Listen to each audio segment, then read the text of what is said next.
Here we are. It's the Intelligent Ignorance Podcast, the Intelligent Ignorance Show, all that good stuff. We are back. It's been a while. It's probably always been a while when we when we do a show, but it's all good. Whatever the case may be, we always got something to talk about, so we're gonna bring it for you. But y'all know how I like to start off every show. Y'all been watching 10-7 and Intelligent Ignorance and Check Swing and all that good stuff, and y'all know how I like to start shows. So R. Dot, how you been, brother? Man, I can't complain too much. Dealing with technical difficulties on my end over here, but we make it work every time we make it work. This is our first show of 2022, ain't it? It absolutely is. This is our first show of 2022. So happy New Year, good brother, and happy New Year to anyone Happy out New there Year! celebrating. I think this is the going this going to be the last time I say Happy New Year for the year. It's February 2nd. Happy Black History Month. Happy Black History Month. That's one of the things that we're going to talk about today. Black History Month has started. We'll talk about that. We're going to talk about Russia, Ukraine, the United States, that whole thing from our perspective. And we're also going to talk about the newest NFL lawsuit with Coach Brian Flores. But there's so many things to talk about, so many things to discuss. Before we get into all that, for the next 30 minutes to an hour, we're going to be bringing y'all some things that y'all can think about, you can talk about, you can discuss with us, whatever the case may be. Okay, if you're watching, wherever you're watching from, your phone, your tablet, your computer, whatever, listen, whatever case may be, you can always comment on what we're talking about. And of course, you can subscribe to the YouTube channel if you're watching on YouTube right now. Make sure you subscribe. But also, if you wanna comment on anything that we are talking about, you can hit us up at, I'm gonna put the number at the bottom of the screen here, 215-486-0335. That's the text line. That's the New Twist Radio text line, seeking sponsorship. And you can let us know how you feel about some of the things that we are talking about. Starting off the show, let's start off with Black History Month. I'm with it. Let's talk Let's about start off with Black History Month, just because, just because. And this is just a reminder that Black History Month, or Black history, does not start with slavery. It doesn't begin with slavery, as opposed to what the school system might teach you in our country. Black history does not begin with slavery. Okay. But with that being said, Black history has been around. Black History Month, excuse me, has been around since we've been alive, you and I, right. as far as I know. You know what I mean? What this year, 2022, what are you hoping to see or experience for this Black History Month? And on top of that, two-part question: what does Black History Month mean to you? So I'm gonna start with the back end of the question. Black History Month means to me an exploration of our entire story, not just the inventors, not just the George Washington Carvers, not just the Rosa Parks, not the ones that they choose to put in the book. But we need to honor all of the triumphs, and we need to honor the struggles that we had as Black people in the world. And I think a lot of people, because Black History Month was originated as a United States history thing, we get relegated to the history of America. And that's why you see so much of the talk about Black History Month in the historical aspect of slavery moving forward. Because essentially that's our history of America started with slavery. Now, if you get into history of our roots, which is what it should encompass, and it should encompass all of it, not just once we came across on a boat. And what I want to see, I'll tell you what I don't want to see. Okay. I don't want to see these companies pandering to us for the next 28 or 26 now, 26 days, when we can go online and look at their executive staff and not see one African American. We can look and see that they don't have a DEI policy. We can look and see that they aren't making any efforts to really honor anything other than the black dollar, which is the most powerful dollar in America. That's what they respect. Corporately, they want our money. So they truly believe, and I think it was earlier we were talking, uh, and you saw Juneteenth things already starting to pop up because they know in a corporate America setting, they know what makes money. And black people sell because black people spend. So that's what I don't want to see. It brings me to another question. I'm sorry, I don't mean to cut you off. I know that you want to keep going, but you bring up an interesting point, and I've never heard it explained. I know you're not an economist, okay, but you Right. may have an opinion on this. I have an opinion on it. Doesn't mean it's correct, but why is the black dollar the strongest dollar? Why are we the considered the strongest economy in a sense? So we're considered the strongest because our money doesn't cycle back through our economy. So, in turn, and I don't want to offend anybody because we've seen it in the past where people talk about the Jewish culture. But, just in my travels to Brooklyn, I can see the Jewish community circulates their dollar amongst each other. So their dollar never really changes hands other than their community. They're spending with each other to Spending benefit with each each other. other first Right. before, Before they yeah, step outside. absolutely. We historically, because we don't own, we don't, we're not the executive levels, we're not the decision makers. We spend with everybody else. So we give everybody else our money when in turn other cultures circulate their money within each other. Mm. Now I'm going to do something weird here. It looks like your other camera's ready to go. Is that correct? Yes, sir. Bring me on This is in. what I'm gonna do. Check this out. I'm gonna do that there, but I'm gonna take you out there. Oh, nope. We're getting feedback. Hold on. Go ahead. Say what you said.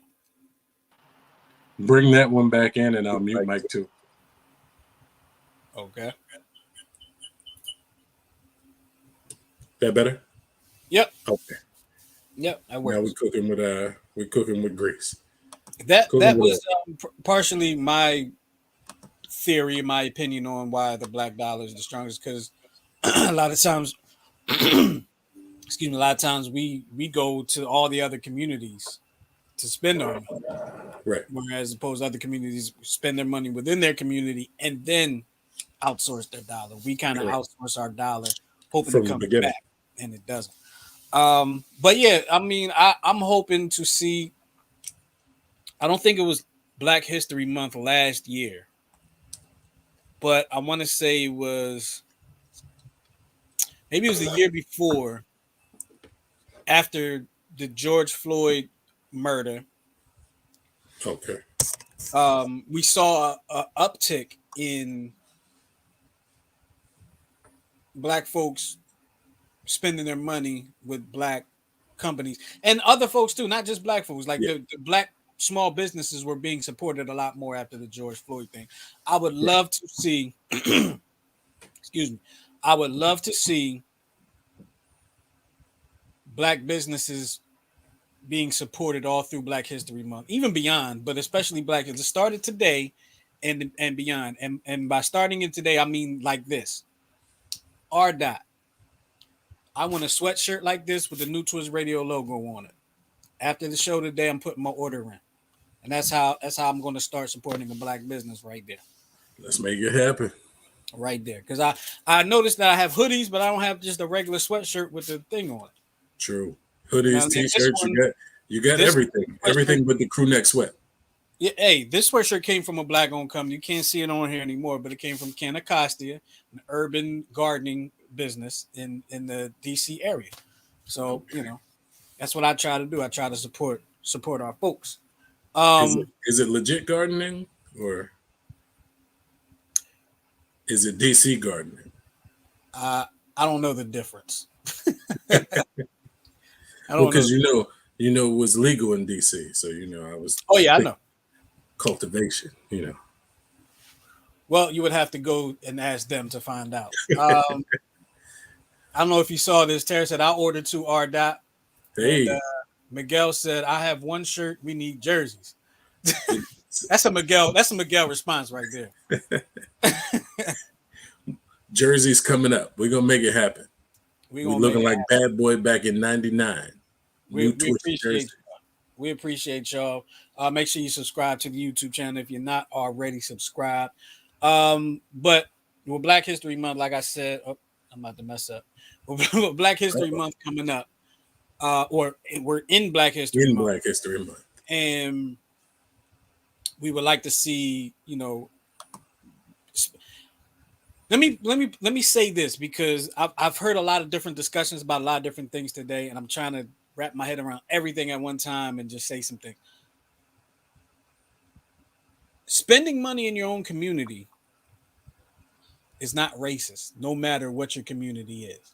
Oh no, not at It's all. not a racist thing. Don't fit like there are some people that will feel uncomfortable spending money in their community because they feel like they're whatever for whatever reason they feel uncomfortable doing it because they feel like they're being racist in a sense that's not spending your money is not racist. I get listen, your $1 bill is worth the same amount all over this country in whatever Everywhere. community you spend it in. Okay, be proud of your own people. I don't I don't have a problem with any race being proud of their people. What they're necessarily proud of, we can discuss that on at another time. But I don't get mad at I can't be mad at anybody for being proud of their people. Okay, can't do that. So just go out there and spend the money in the community. Support the dollars that are going to be recycled within your community. Um, Case in point, let's think about this. Your tax dollars, wherever you may live, a portion of your tax dollars goes to support the public schools in your community, Right. right? So your money goes to the public schools. The public schools are educating the kids from your community. In turn, those kids from the community are going to be learning things, spending money places, and all like that. And what you would hope for is that comes full circle. The education that is used, the money that is created off of the education, and all like that comes back to your community. It's like leaving to go. Let's take a sports aspect of it for those that understand sports aspect. It's like being in Philadelphia and you're a star basketball player. You get recruited to University of Southern California. You go to Southern California instead of going to Temple. You've taken your talents elsewhere, which is not a problem. Let me put that out. That's not a problem. But you've It taken is your a talent problem. I outside of say your it. city. It's a problem for Temple because they couldn't keep you here. Not a problem for USC. All right. Anyway, that's my rant for today. I'm sure I have a couple more. Hey, I wanna get something in real quick now, and I know how you feel about plugging product without sponsorship, but I want to say that this is the coolest Uh-oh. thing ever, and I had to go for it. But Browndages, Browndages. Okay.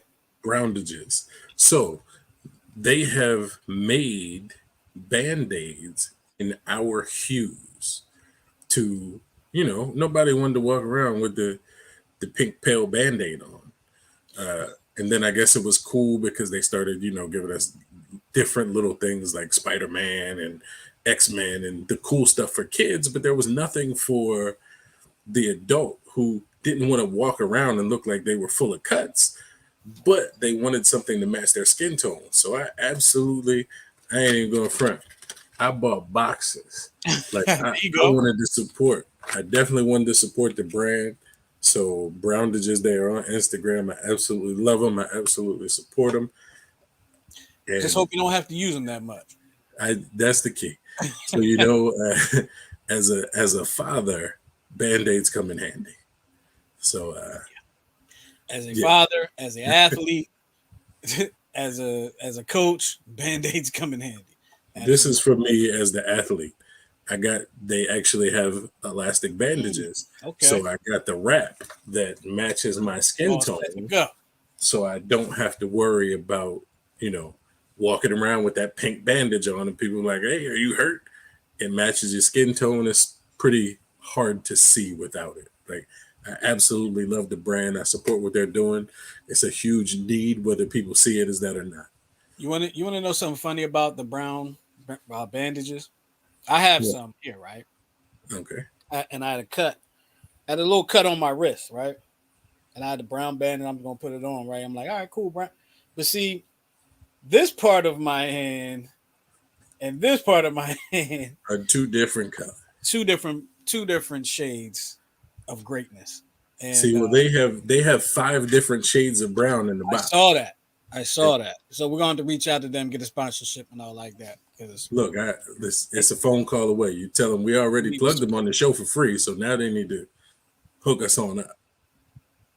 let me see. Hold on. Miguel says, "Can you send the link to that company? I got 5 paper cuts over the last 2 weeks. I need it in Latino shade." I got you. We got because it's in the box. I got you. They got us all covered. They get Um, when you're I, brown, they got you covered. I was talking about us being coaches earlier, um, Yes. and something interesting has happened over the last 24 to 36 hours. Brian Flores, Yeah. former coach of the Miami Dolphins, has put together a lawsuit against the NFL for, well, a number of things, right? It's not just one I kind was of about to thing. say where you want to start. Yeah, it's conduct detrimental to the league. That's what I'll call it. That's what I'll call it. He created a lawsuit for conduct detrimental to the league against the NFL. And since he's filed this lawsuit, another African American coach has come out and basically said he's experienced the same type of treatment. Um, but I'll let you. I'm gonna give you the floor and let you explain because you explained it to me. You did a great job explaining it to me. If you feel up to it, explain it to me again so you can explain it to the folks that's checking us out. So Brian Flores, man, it's been a roller coaster for that man. He was the head coach of the Miami Dolphins, and if you follow football, you understand that the Miami Dolphins were not a bad team, but they were We're supposed expected to be bad. They they were expected to be bad from the top down. And some of the issues that Brian Flores ran into was because he didn't believe that. And he believed that they had the talent to win had the individuals put in the work, which they did. And they won games. I think they won 10 games this year, 9 games last year. And I'll get to that, Tara, because I don't believe he destroyed his career, but it's going to appear that he destroyed his career. yeah, we're But definitely going to touch on that. yeah, so he at this point right now, after he lost the job with Miami, he was labeled as difficult to work with. Uh, if in any environment as a black man, when you're labeled difficult to work with, it's almost impossible to get back into leadership type positions. Because again, his players, he's a man of the people, he's a man of his players, but he's not a man of the front office. And the front office had their issues with him. He's now labeled as hard to work with. But still, he was up for consideration for jobs. And now it's looking as he was candidate for those jobs because of the Rooney Rule, which, again, if you follow football, you know the Rooney Rule was instituted about 2 decades ago, where it was ensuring that teams at least interviewed a minority candidate for head coaching and offensive coordinator or coordinator positions. They changed it last year, stating that you had to interview at least 2 candidates for Oh, I those didn't know that. positions. I Yeah, didn't know they changed it. because when the Rooney Rule was instituted, there were 3 African American coaches, At the end of last season, there were 2 African American head coaches. Now there is one. Mike Tomlin, who obviously in the Steelers organization, he is under the Rooney organization, creators of the Rooney Rule. So it's very fitting that the lone black coach in football is in Pittsburgh. But at this point, with Successful. the successful coach, hadn't had a losing season in his career. Right. But now with the lawsuit stems from a text message that he got from Bill Belichick. Bill Belichick sent a text message to the wrong Brian. He meant to text Brian Dable. Instead, he texts Brian Flores, congratulating him on getting the head coaching job with the New York Giants. To his confusion, he said, "Hey, coach, are you texting, the right Brian or Dable or Flores?" Belichick said, "Hey, I effed this up. I got it wrong. They're going with Dable. My apologies." Brian Flores had a job interview with the Giants scheduled 2 days later. So 2 days after getting the text message. 2 days after getting the text message. So before his interview, he already knows he doesn't have the job by a means of somebody who's not even in that organization. So you find out from somebody else that you didn't get the job and that they're giving the job to somebody else, but you're still expected to interview for this job, which he did go through with the interview process.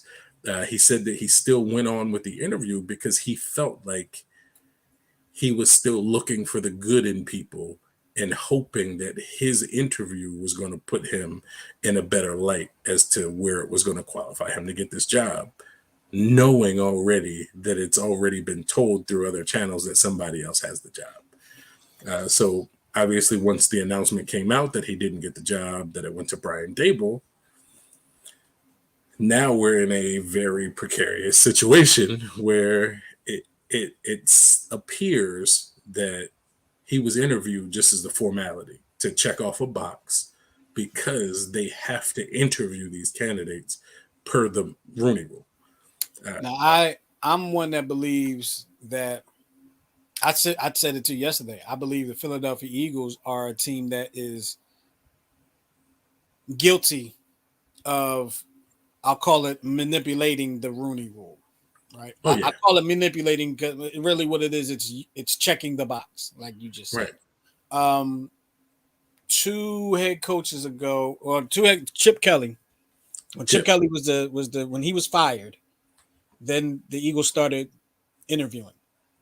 One of the first candidates they interviewed was Deuce Staley, black man, former Eagle, former Steeler, Super Bowl champion, and he didn't get the job, obviously. And then when Doug Peterson was fired, the first interview the Eagles had was with Deuce Staley again. And Deuce Staley is very well respected in this city, in this community. Oh, yeah. And for him to get the treatment that he did, I mean, I've sat at the poker table with Deuce Staley in the casino before. Very well respected guy. For him to get the treatment that he did, I mean, it was obvious. It was painfully obvious to me and to most people.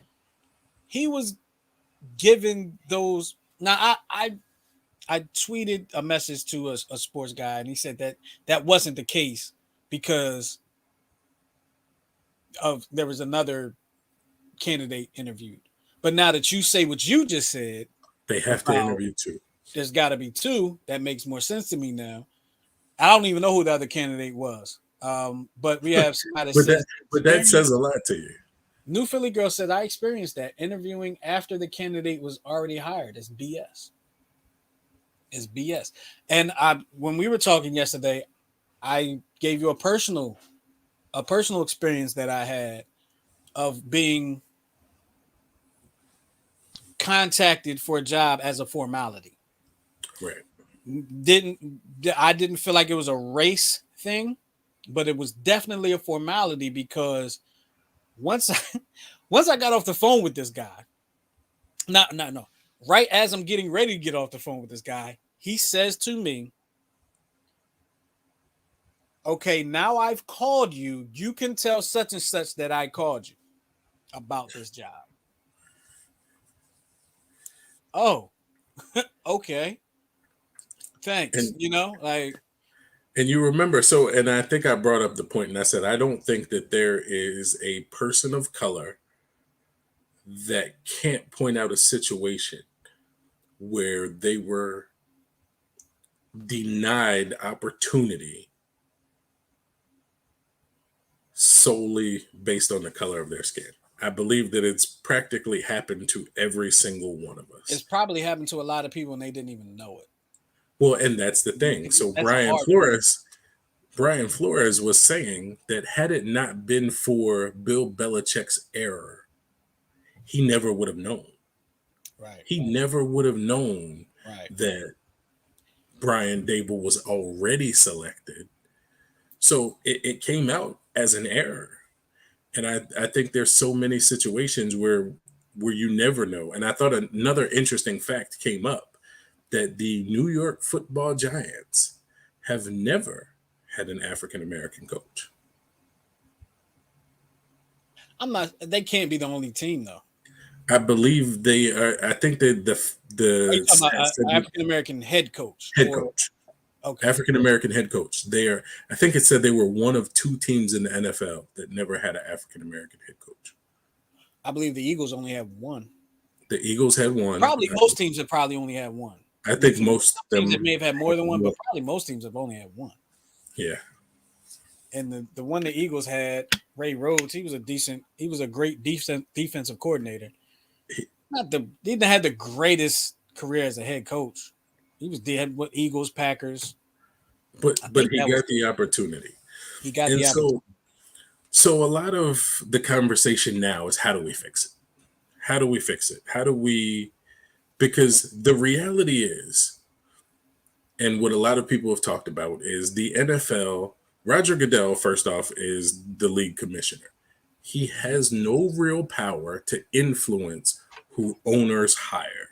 So those 32 owners are his boss. He can't do anything to change this situation.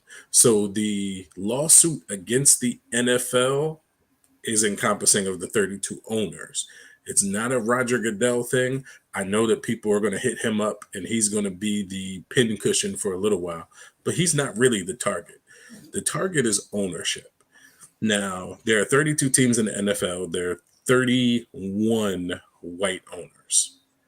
The only owner of color is Shad Khan in Jacksonville, and he's a moron. So, He's a Mormon. moron, Oh, moron. Mormon. Oh, okay. Yeah, I we've thought that's seen what how you said, but I just wanted to make sure you didn't say we've Mormon. seen how he's handled things down in Jacksonville with the Urban Meyer situation, dismantling his team, getting rid of Jalen Ramsey, Leonard Fournette, getting rid of players who were good, so your team is not really good. And that started, the leadership there was horrible. They brought down Tom Coughlin from the Giants, who was an absolute tragedy. They haven't put themselves in a position to be successful for a very long time, but that's neither here nor there. So there are 32 owners in the league. None of them are black. The statistic that I saw said 72% of players in the league are African Americans. Out of 32 head coaches, there's only one African American head coach. So you're putting people in position to be led by people that don't look Hold or on. think like them. Hold on real quick. Let me take that your statistic a step further. Yeah. One African American head coach in the NFL. I believe there's only 4 teams that have African American coordinators on the staff. 4 out of 32. No, it's got to be way more than that. That's a stat I saw today. Because I can think of 4 off the top of my head. I'm not saying 4 coordinators in the whole league. I'm saying 4 teams have black coordinators. But that's what I'm saying. I can think of more than 4 teams right off the top of my head. Who you got? Ken Norton in Seattle. Mm-hmm.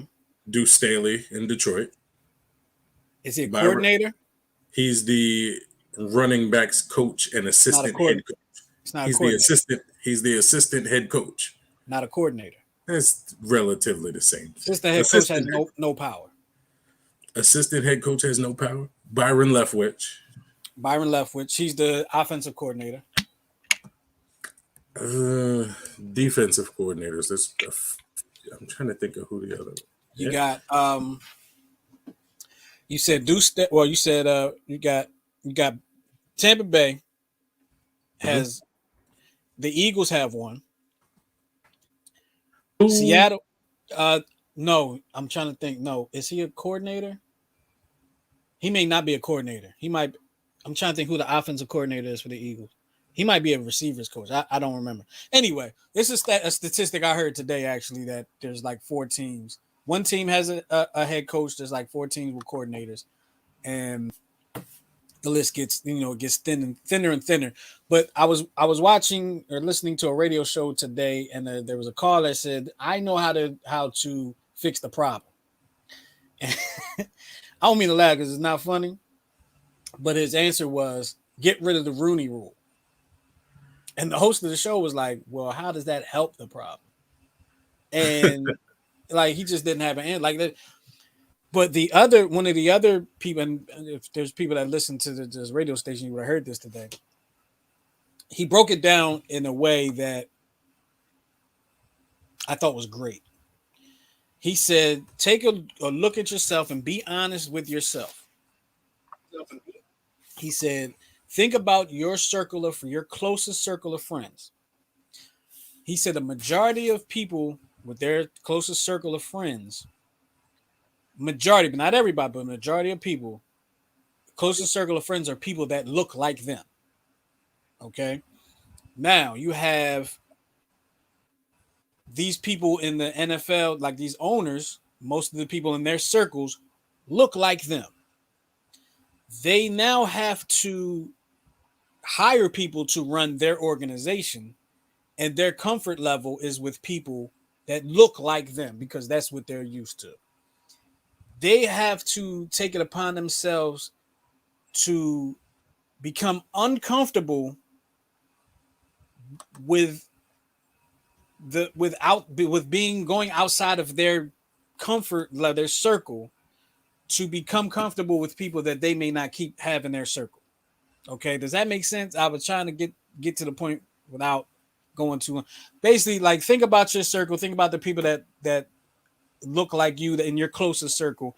Most of those people probably look like you. And that doesn't make you a racist person. That just makes you human. But when you run a business, you have to look outside of your circle. I'll take it to sports again. One of the worst franchises in sports this year are the Philadelphia Flyers. They're terrible. And for years and years and years, the Philadelphia Flyers have only hired people that have been part of the Philadelphia Flyer organization. For years, decades. All right, decades. And now, since they haven't reached out, what have they done? They've created a terrible season. They're terrible. They're terrible. I don't even follow hockey, but I know they're terrible. They won 2 in a row, but they lost like 25 in a row before that. But anyway, how do we fix the issue? I personally don't know how to fix the issue. You've got to come out of your comfort level, out of your comfort zone. And maybe these people don't want to give people a chance. You understand what I'm saying? But the mindset has got to go. There's one black coach, one African-American coach in the NFL right now. And he's a successful coach. The problem is us as black folks have to be successful, have to be overly successful to be considered for other positions. Now, let me say I'm going to say one more thing. I'm going to go to Tara's point. Let me introduce one thing real quick about what you were saying. Think back to 5 weeks ago when the Steelers were in last place, and this was potentially going to be Mike Tomlin's first losing season, and people were calling for his job. They were saying that this should be the end of the line for Mike Tomlin after one sub 500 season. And I'm he not didn't finish surprised about under that. 500. I'm not surprised about that, but I'm gonna tell you why. Only because he's been around for a while. I'm not saying it was right. I'm just saying only because he's been around for a while. I'm not surprised about that. Um, if he had been the first year head coach and they were saying that, and it's like, damn. But to go to what I was saying, our people, we have to be overly successful to get another opportunity. Like Mike Tomlin said, let's say the Steelers let him go, he'll probably have another job the next day, right? They're not about to get rid of him, but if they did, he would probably have another job the next day. Hugh Oh, Jackson, the coach for Grambling State University right now, but he yes. was a coach of the Browns. He coached the Raiders. He's also part of this lawsuit in a way, but he was given money for losing, or he was also offered money to lose. He probably won't coach again in the NFL. So I don't know if you caught any of that. Flores probably. I'm sorry, just to Terrace. Flores probably won't coach again in the NFL. I think unless it's like years from now and everybody is turned the other cheek. I don't think Flores coaches again in the NFL. I think Flores should go to HBCU route, honestly. Bring a team to the Eastern Shore of Maryland. There's a school down there that needs a team. So I found a stat, and it says that just in the divisional round of the playoff alone, there were 8 black coordinators: Keith Armstrong, Eric Bieniemy, Todd Bowles, Maurice Drayton, Leslie Frazier, Richard Hightower, Byron Leftwich, Raheem Morris, and D'Amico Ryans. So and these are offensive and defensive coordinators? Yes. So that's between. So that's 14. That's 14. That's 5 teams just in the playoffs. But you said this weekend the divisional round was only 4 teams playing. Buccaneers, Chiefs, Packers, Bills. So you're talking about 2 weeks ago. Yeah, divisional round, not divisional. Okay, not championship. Right. Sorry. Okay. Right. So 5 out of 8 teams in the divisional round had black coordinators. Okay. And then we still didn't count the Eagles. So there's more than 4 teams. We know that much. Okay. Well, I stand corrected. Maybe I heard the stat wrong. It's not you. We may have to go correct whoever it was. Let's see if we can find them. It wasn't just that. But do you feel like, to Tara's question, did he destroy his career, Brian Flores? His NFL career, I believe so. His coaching career, obviously not. We just saw like you just introduced, Hugh Jackson. Hugh Jackson is a college coach. He decided to go to Grambling State. He had other opportunities. He was never going to get another NFL opportunity again because he was a cumulative 1-31. And for him to, yes, Hugh Jackson. So 1-31 and getting offered money to lose games and getting incentive to lose. So that's just absolutely crazy. But again, will there be and like Brian Flores said, coaching is his passion. So I can guarantee there's going to be opportunities for him to coach again. It may not be in the NFL. A lot of people are forgetting the USFL starts in 2 months. So that is another league that needs coaches. They are going to be a professional level football. It's not going to be immediate, but it's going to be a professional level of football. I want to talk about that, but not today. Okay, because the reason that my mind is always turning about shows in the future. The reason is I was in a conversation probably last week, 2 weeks ago, about the NBA versus the WNBA and why the WNBA is not as successful, although it's still basketball. Right. I'm not going to get into the details of that. We can talk about that another time. The USFL obviously won't be as successful as the NFL. Of course, still not immediate. Still football, but when you don't have the best of the best playing, it's very difficult unless you are just one of those people. Like I'm one of the people I can watch any level of basketball be played and enjoy it. Football, excuse me, football for me, not so much. But it's all about what organization folds into what at some point. So remember, we had an AFL and an NFL. They were two We did. separate entities. We And did, at some point and they don't said, forget one of them didn't survive. They had to be ingested, well, merged. merged. they merged in. So it wasn't that the AFL couldn't survive because the AFL had superior, I won't say they were superior talent, but teams from the AFL were coming and beating teams from the NFL. So it wasn't a situation where there was a lesser product. It was more about the money that was behind it. Financing is always Yeah, going to and that's like the NBA and the ABA. I think that right, was like back then the NFL and the AFL level playing field. right. ABA and NBA probably let a better level playing field.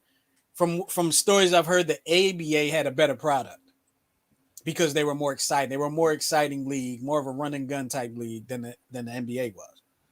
So Um, I have a I fix. can't I see have a a world fix. where the USFL or the XFL, which is also supposed to be coming back, would be a would see a better numbers than the NFL. I just don't see it. But that's I when have we can talk about that later. I don't want to get into that now. We got a couple of more things we want to touch on before we get out of here. so Um, I have a fix for all of it. okay. And this is going to lead us well into another show. The Negro League. Let's put together our own product. Let's build Well, our Ice Cube has own. started has started that trend. Exactly. So we know that it can be a successful thing, especially when we are the product. So statistically, of major North American sports, and I won't even go that far. Basketball, we're what? Roughly 80% of basketball. We're at least 70% of football. We are 9% of baseball.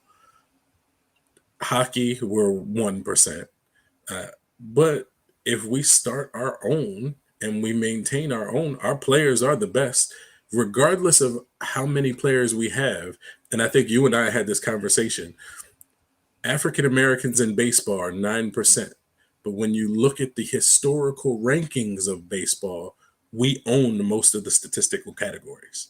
Mm, mm. So our minimal number sh- shows that they wanted to keep us out of the game because we were better than everybody else. There you go. There you have it. And I'm all for it. You know me. You've known me for 20 years. 20 years. 20 years this I'm year. all for 20 us years. owning our own. Hence New Twist Radio. Hence Teas Blue with Blue. Attitude. Hence Block Suite. I'm not even gonna keep on going down the line. I'm just saying. Therapeutic billing. Therapeutic Billing. There you go, right there. There you go, right there. Shout out to Therapeutic Billing. I don't have the advertisement ready, but shout out to let's move on because it's not a sports show. There is a sports show coming on later on tonight, 9 o'clock. Y'all Make can sure check y'all out stay tuned. Check Swing Podcast. With Miguel will be on there with us too as well tonight. So definitely check that out. But we want to talk about real quick. I want to talk about No, rephrase that. I will be on as a guest with you and Miguel, the stars of the Check Swing podcast. that's I'm just exactly what I said in my head. I'm just there to, provide a little razzle dazzle. You're you're just there as the pot sweetener, as they Hey, say in that's the it. poker world. You're the pot sweetener. I do want to move on though because I'm going to get into some other matters that I've noticed. Okay, over the last few weeks, actually since I want to say before the new year, we have been hearing about this Russian invasion of Ukraine, and that's what we've been hearing. Russia's going to invade Ukraine. Russia's going to invade Ukraine. United States is looking to not let that happen. United States is looking to get their troops over to Eastern Europe and blah blah blah. Russia is got their equipment over in Belarus and they're ready to.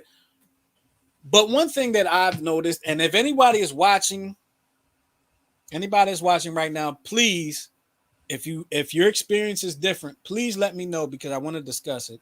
You can either text me or text us at 486-0335, or of course you can leave a comment on there. And if you're on Facebook right now, or YouTube, or whatever you might be watching on, hit the like button. Hit the like button for us. Appreciate it. It really Hit helps. that like. Um, we've been told all this stuff that Russia's going to invade, but we've not been told why Russia's going to invade. Are we not supposed to care why Russia's invading? Am I really supposed to care that Russia's invading? Period. Like, really, am I supposed to care? But we've never been told why. I don't know. Maybe Ukraine went over to Russia and stole all the newborn babies, and now they want to. And I don't know. Like, I don't know what happened. They just know that they the way they tell the story is Russia's being a bully and wants to invade Ukraine. Arda, speak to that. Can you? I mean, tell me something. So I gotta lead in on this one just a little bit because it's some serious business, and I think people, me as a former military member, I completely understand that war 99% of times is about money. And so right now, the issue between Russia and the Ukraine, at least from what I've gathered, is that the Russian government fears that Ukraine's membership in the European Union and NATO would complete a Western wall of allied countries, restricting Russia's access to the Black Sea. Now, if Russia no longer has access to the Black Sea, how are they going to move product and people? So Black Sea access is huge for Russia because obviously they're landlocked. They're in between Europe, Ukraine. They could just go over to the Bering Sea. I mean, there's ways around things, but it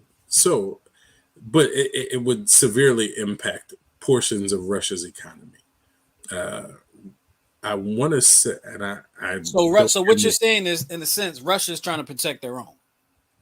Oh yeah. It's purely about Russia protecting themselves. So back in, and I can't remember timelines, but I know it was the early '90s when it was still the Soviet Union. So when all of that dissipated, Ukraine. Yo, real quick, I'm sorry. I don't mean that. This the ignorant me. You remember the '92 Olympics when Russia was the unified team? Yes. You remember that? Okay, that's all I wanted to say. Go ahead. I'm sorry. United States might be the unified team in the Winter Olympics. So, you know what? Now that you bring that up, it was around that point in time. I want to say it was 91, 92. It was around that time where the Soviet Union, they were the unified team because fell apart. Right. That's why because they had to go as one for those Olympics. Right. And then so that's the connection that made me understand that it was around that time frame. I knew it was early 90s in there somewhere. But once the Soviet Union dissolved, Ukraine becomes its own operative state. Russia is then formed, and they're no longer one, even though I believe Russian is one of the major, if not primary, languages in Ukraine. So it's not that they're so far off where they're just so very distant. Russia truly wants Ukraine to not become a part of NATO. They want to stop Ukraine from becoming involved with NATO and the European Union because they feel like, or they're assuming that it's going to cut off their access to the Black Sea. Could be right, could be wrong. Why the United States chooses to get involved? Because we're bullies. I mean, that's really the biggest thing. We feel we're the world police and we have to get involved in everything. But honestly, we know what Russia is capable of. And if they start flexing on these small countries, it is going to show what they can do to some bigger countries. And as much as nobody wants to see it could potentially lead to global war. It could lead to another world war. It'll be World I, War I One. hate to say it like that because I don't want to strike fear in people, and I don't want to make it seem like we're some conspiracy theorists projecting the next world war. No, But we but know that it's if you think about it, we know where it could potentially lead. because if you think about now, I am a part-time fake historian, right?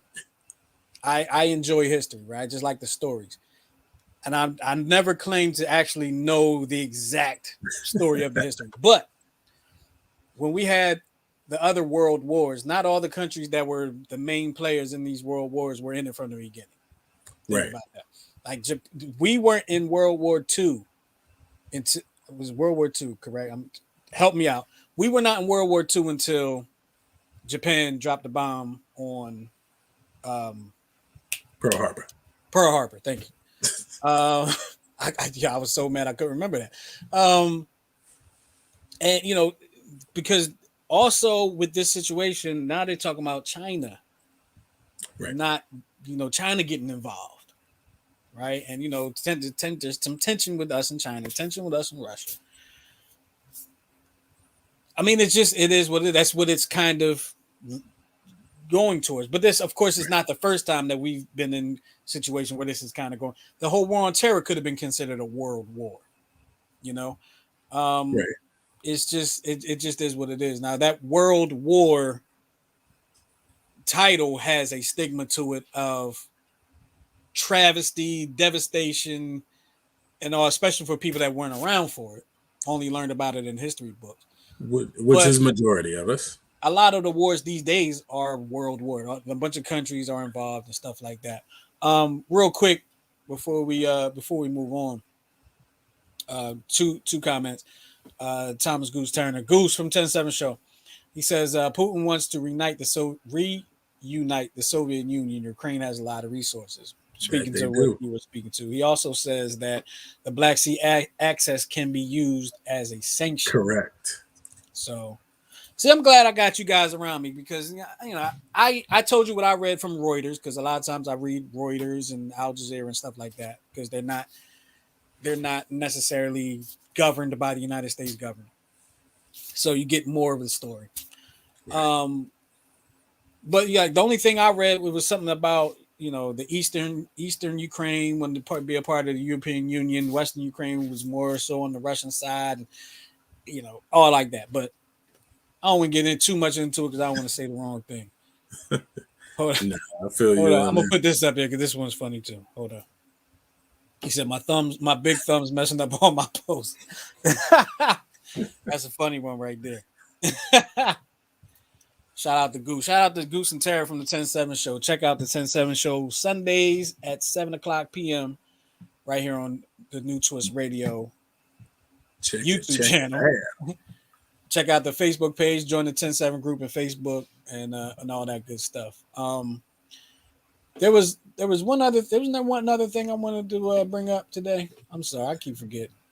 I I don't think have it the was thing in the front of me. best show in television, Abbott Elementary. Was that it? Were we going to talk about Abbott Elementary today? You want to talk about Abbott Element? I like that show. Absolutely love Abbott Elementary. Her name is Quinta Brunson, right? Yes. I've been a fan. I didn't even know I was a fan of Quinta Brunson, but I've been a fan of Quinta Brunson for a long time. And the reason I said I can remember, she had a series on YouTube called Yes. Broke. Yep. Now most people know about the Black Girl Sketch Show and Mhm. some of the other things. She had a series called Broke on YouTube that I was watching a few years back, actually maybe like a year or two before the pandemic. I was watching it on YouTube. Funny little series. Um, Not something that you would probably like watch on FX or BT or something like that, but it was a funny series for what it was. It was about three friends, her and two guys that lived in this apartment, and they were trying to basically live their life. They're trying to. Survive. They were like out of college or something. They didn't have no money, no job. They're doing like odd job, pretty good. But I'm so proud of her going from the BuzzFeed YouTube route, and now she's on a nationally recognized network. She's on the Mickey Mouse Network. She's on ABC with her show Abbott Elementary. From Philadelphia, her mother was a school teacher here in Philadelphia, and that's kind of where the story comes from with Abbott Elementary. I think it was 2 weeks ago when they started the show, when she was teaching them Hoagie, Old Head, John, Old John, all like that, and that was a great scene. But that the topper on that scene for me was when the lady left out the classroom these balls. and the old head. I said, here I go, the old head. The janitor was on the ladder. Was like, man, these young boys disrespectful. I said, oh, this is awesome, man. I mean, anytime you could fit some Philly slang in something, Philly people gonna love it. Yo, Let's be honest. I absolutely love the show, man. I guess I really you know, do. I became a fan, and I'm sure a lot of people became a fan of Quinta B after he got money. Like that was the one that kind of kicked her off to different audiences. Mhm. But I absolutely love, and then hearing the backstory about the name Willard Abbott Elementary. Give me the Abbott part. I was trying to figure So out what's the Abbott part. the Abbott was her sixth grade teacher, Miss Abbott. So Oh, okay, and okay. so they actually had Quinta B on the Jimmy Kimmel show last night, and they brought on Miss Abbott. And Quinta hadn't seen her since sixth grade, so it was absolutely amazing. If you get a chance, go check that clip out. It was If you had that heartwarming. show, if you Yeah, had that show, like the Willard is Will Smith, right? correct. If you had that show and you had to name the school and the way that she named it after two people, I guess she looks up to, who would you name it after? I'm talking about celebrity. Well, one celebrity, one non-celebrity. So if I had to go a celebrity and then like a teacher influence, um, I would. So Tough question. I'm gonna put you on the spot. I put you on the spot. celebrity, like that's kind of hard. The That's a celebrity tough I one. would have to, I would say Sean, and obviously everybody knows I'm a huge Jay-Z fan, so Okay. that would be the first name. And then the last name of the school would be my biggest impact from a school standpoint, Mr. Portlock. He was my seventh grade science teacher. He was the first and only African American male teacher that I ever had. Mm, And that man took a huge interest in me as a person. He got me involved with a engineering program called Fame when I was in seventh grade. And it really set me on a different path because we weren't considered to even think about engineering as something being young and black at that point, and then getting into these programs where it was nothing but young black engineers, and it opened me up to so many different avenues. uh, I was in the program through high school. Absolutely amazing program. And when I moved to Atlanta, I actually met someone who graduated from the same program as me in Delaware, but they graduated prior to me getting there. And okay. just to see the reach across the United States from this one program that I never would have been involved in without my seventh grade teacher, Mr. Portlock. Awesome. So now you got to answer the same question. I put you on the spot and you had time to think about it. I did have time to think about it. I was thinking about it the whole time, right? So so the celebrity I would that's the tough part. There are two teachers that I would use. Um but the celebrity is tough. Like I was thinking like Denzel Washington, because you know why the celebrity is tough? Because had it not been for Bill Cosby's situation, I'd have said Bill Cosby. Or it would have been Huxtable or something. You know what I We mean? should have talked. We should have talked about the first episode. Did you watch We the can talk rest of? about that. We can talk about that next time. Trust me. Yes. We can talk about that Yeah. next time. So I'll do the teachers, the two teachers, right? But I'll try to figure out a celebrity. So the two teachers are, one would be my third grade teacher, Miss Pettis, right? She was a black woman. And the only reason I would say Miss Pettis, because I was thinking about it today, it's funny. The only reason I would say Miss Pettis is because that was the only teacher in my entire career of learning that I was Mhm. afraid of. The only teacher I was afraid of, and she struck fear in the majority of students in that school. I lied to you not, Miss Pettis. If you ever see this, I love you, Miss Pettis, but we were all afraid of you. Let me tell you what Miss Pettis did one time, because me and my boys will still talk about Miss Pettis to this day. Wow. Here's a story that we talk about all the time. I was in the fifth grade. She was my third grade teacher. I was in the fifth grade. Okay. And it was around this time of year. It was like a Martin Luther King Black History Month thing, right? It was an assembly, the entire school. Each class had a person go up to read something in front of the celebrity. And I'm one of these people in my class that has to read it, right? So they go with the youngins first and work their way up. My school was from K to 6. People reading their thing, reading their thing, reading their thing, right? Right. And it was all about Martin Luther King. So maybe it's his birthday. Anyway, right before I get up to do my thing, right? So mind you, first grade went, second grade went, third grade went, fourth grade went. Right before I get up to do my thing, Miss Pettis stops the entire assembly. No, I think the entire school was scared of Miss Pettis. All right. She got up and stopped the entire assembly. The entire assembly. Got on the microphone and started fussing at everybody in the thing and said, "You guys are being disrespectful." She said, basically, I'm gonna make this story short. Basically, everybody was saying Dr. Martin, either saying Martin Luther King or Dr. Martin Luther King, right? Right. She told us we were being disrespectful. The proper way to refer to him, and you've probably heard me say this, the proper way to refer to Dr. King is Reverend Dr. Martin Luther King Jr., I've right? heard you say it, and I didn't know this backstory, but I Yeah, have that's why heard I you say say it, Reverend Dr. Martin Luther King. That's the reason why I say. Now, mind you, on my paper, I don't have Reverend Dr. Martin Luther King Jr. on my paper. So every time I came to that, it was blah blah blah blah. The Reverend Dr. Martin Luther King Jr. Blah blah blah blah, and the Reverend Dr. Martin Luther. Listen, because she wasn't gonna fuss me out. She was not gonna fuss me out, man. Miss Pettis was. She listen to this day. I say that because Miss Pettis fussed out an entire assembly school worth of kids. So that's Wow. one teacher I would use. The other teacher comes from high school, my 11th grade year. Mr. Rotundo. He was an English teacher. And Mr. Rotundo, He I was a sounds fat. new student at the school. Huh?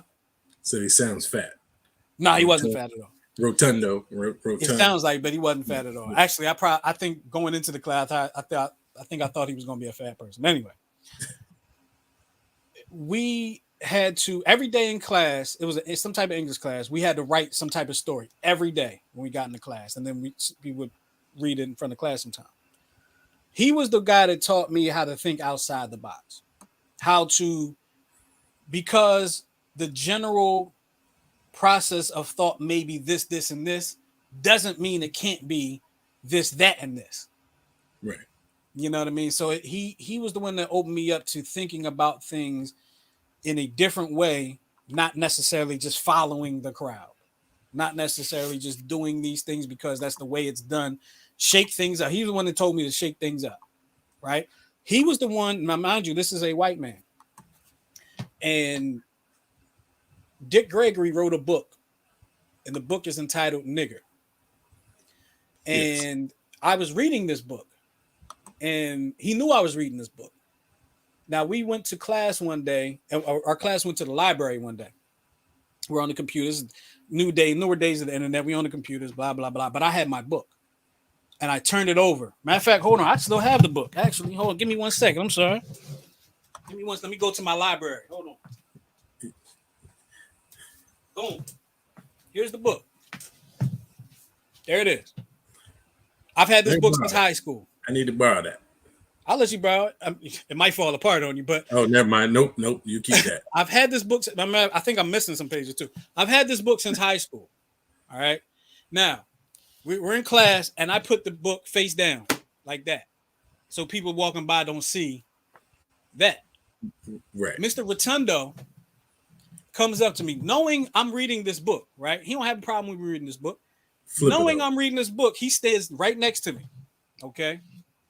And he's looking down at the book. Now he knows what the book is. He's looking down and then he looks at me. Mr. Rotundo goes, "Why you got that book turned over?" And now me, I know why I got the book turned over, but I didn't want to say it, right? I'm like, "Well, I don't know. I just put it down like that." "No, you didn't." He said, "You put it down there like that on purpose, didn't you?" I said, "No, I just sat down and put it in." "No, you didn't." He said, "Turn that book over." He turned it over. He said, "You make these people uncomfortable." He said, "This is a word that's been used all over, blah." He broke it down. He was like, "So what if you make them uncomfortable?" He said, the word is out there. He said, "Let them be uncomfortable." He said, "You ain't out here doing anything." He said, "Let them be uncomfortable and let them deal with it." I said, "Damn, Mr. Rotundo a G." I said, "All right, cool." I started walking around my book like this. Like, "Hey, what's up, y'all? How y'all doing? Y'all want to see this?" So shout out to Keep Mr. Rotundo. I hope he's still around. That was my guy. It's my favorite teacher at Westchester East. Miss Pettis was in elementary school. My favorite teacher at Penwood was Miss Calvin. Miss Calvin. She knows she was my favorite teacher. I saw her yesterday. Well, shout out to her. But so it would be Rotundo and it would be Pettis. I don't know. I think the celebrity would be like I would say Russell. Oh, I know what the celebrity would be.